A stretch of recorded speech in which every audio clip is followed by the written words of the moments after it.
Hello दोस्तों, welcome to my channel. आज के इस वीडियो में हम सीखने वाले हैं फिगर ऑफ स्पीच। तो अगर आप एक स्टूडेंट हैं तो आपके ये वीडियो काम ज़रूर आने वाली है, आप चाहे किसी भी स्टैंडर्ड में हो। चलिए समझते हैं फिगर ऑफ स्पीच होते क्या हैं। तो देखिए, अगर हमको कोई भी लैंग्वेज को इंटरेस्टिंग बनाना है, यूनिक बनाना है, तो हम यूज़ करते हैं फिगर ऑफ स्पीच का। इनको हम लोग हिंदी में अलंकार भी कहते हैं। अलंकार का मतलब है चीज़ों को अलंकृत करना यानी सजाना।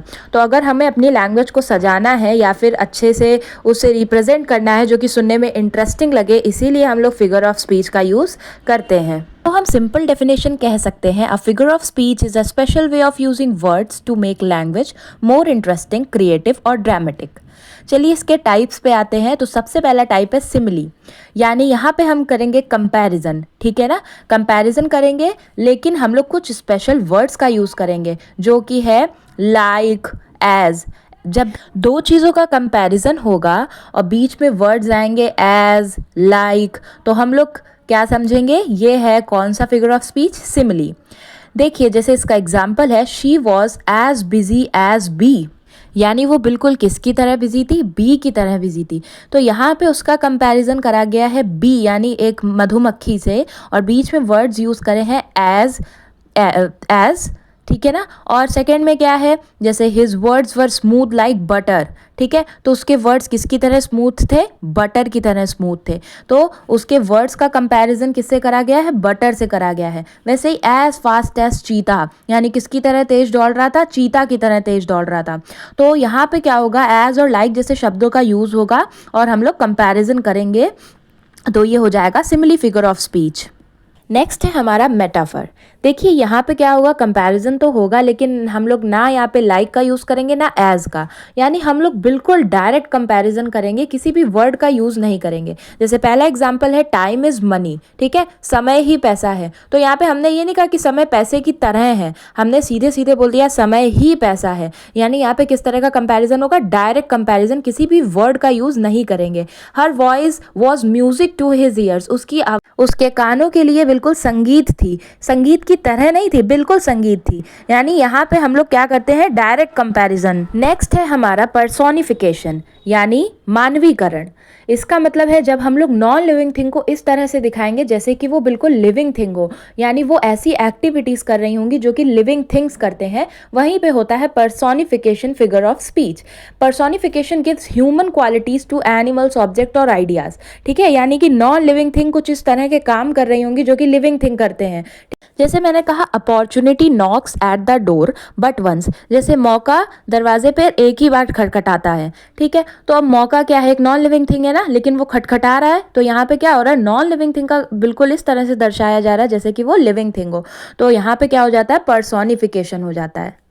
Star danced in the night sky, तो सितारे क्या कर रहे हैं, स्टार्स क्या कर रहे हैं, डांस कर रहे हैं। अब स्टार्स नॉन लिविंग थिंग है लेकिन वो डांस कर रहे हैं।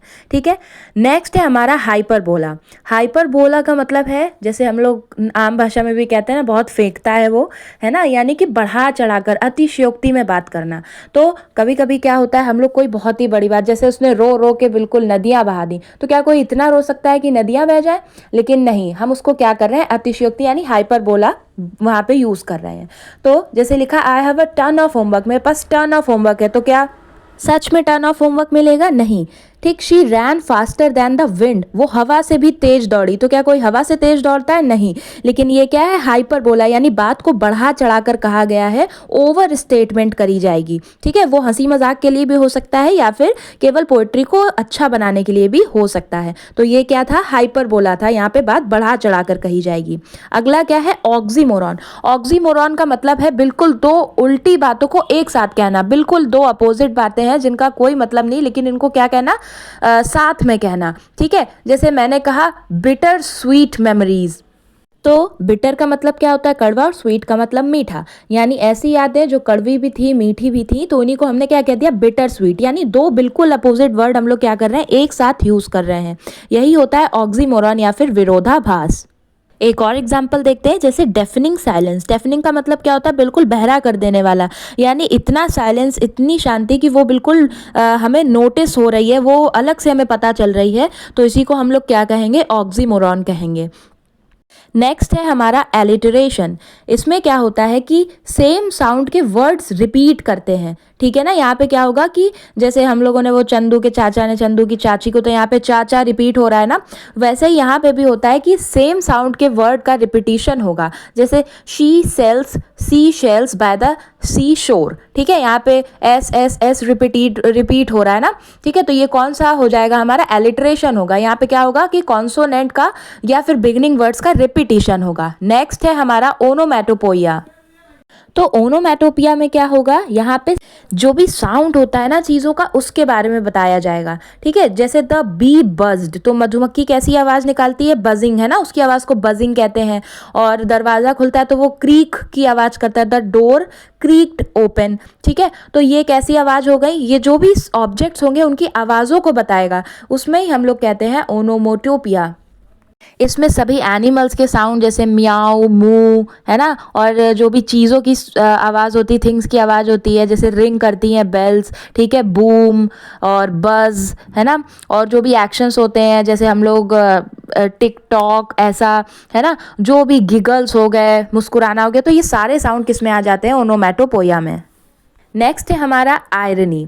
आयरनी में क्या होगा, बिल्कुल अपोजिट मीनिंग होगी, जो भी कहा जाएगा ना मतलब उसका बिल्कुल उल्टा होगा, ठीक है। जैसे आपने एक फेमस एग्जाम्पल सुना होगा, द टाइटैनिक वॉज, उसको क्या कहा गया था, अनसिंकेबल कहा गया था, ठीक है, क्योंकि वो अनसिंकेबल थी, लेकिन वो फर्स्ट वोएज पे ही, जैसे ही वो पहली बार निकली थी, वो उसमें ही डूब गई थी। तो ये क्या हुआ, उसको कहा अनसिंकेबल गया, कहते उसको अनसिंकेबल है, लेकिन वो क्या हुई, पहली बार में ही सिंक कर गई, ठीक है। तो यहाँ पे क्या होगा, जो कह रहे होंगे मीनिंग उसका बिल्कुल उल्टा निकलेगा। यहाँ पे दो अलग वर्ड्स नहीं, जैसे ऑक्सीमोरॉन में क्या था कि दोनों वर्ड्स एक साथ लिखे होते थे, लेकिन कंफ्यूज मत होइएगा। आयरनी में क्या होगा कि मीनिंग ही उल्टी निकल रही होगी, बोल कुछ रहे होंगे लेकिन मीनिंग उल्टा होगा। जैसे लिखा है a pilot afraid of Heights, ठीक है, पायलट है लेकिन उसको किससे डर लगता है, हाइट से। तो ये क्या बात हुई, ये तो बिल्कुल उल्टी बात हो गई। अगर कोई पायलट है तो जाहिर सी बात है वो प्लेन ऊंचाई पर चलाएगा, ठीक है, और वो हाइट से वो नहीं डर सकता, ठीक है। यानी मीनिंग यहाँ पे कैसी निकल रही होगी, उल्टी। जैसे आप लोग भी बोलते हैं ना, हाँ उसने टॉप किया है लेकिन नीचे से,